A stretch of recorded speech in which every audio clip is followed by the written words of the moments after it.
صبح بخیر کدبانان عزیز با کانال کلچقند خوش آمدید.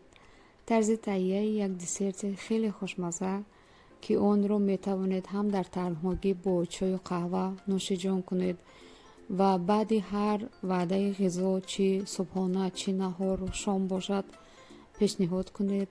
هم برای اهل خانواده و هم دوستان و مهمانانتان در هر صورت خوشمزه است.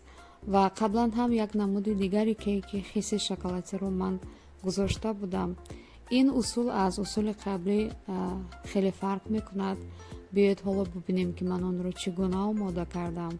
امیدوارم که مورد پسند شما قرار میگیرد و سپاس برای دستگیری هایتان.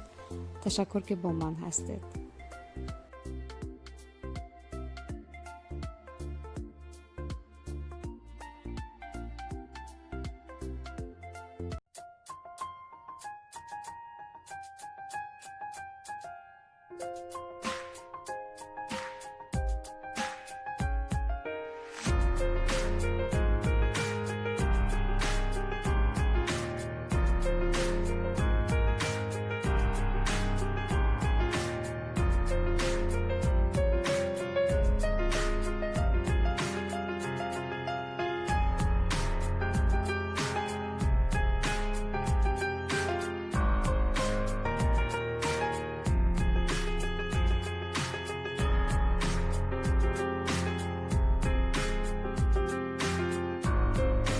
بیسکویت رو وقتی که از تفتون میبراریم در حالت گرمیش با پاره تقسیم میکنیم و بعدا هر یک پاره رو با همین اسباب سوراخ میکنیم و در همین حالت گرمیش از بالایش یک پیمانه قهوه گرم و یا شیر گرم میریزیم و بعدا هر یک سوراخی رو یا با میوه یا با شکلات یا با مغز هر چی که خودتون دوست میدارید پر میکنید و بعدا دوباره باز سرپوش یا همین ها رو میپوشانید و از همین سس شکلاتی من استفاده کردم برای آرایشش.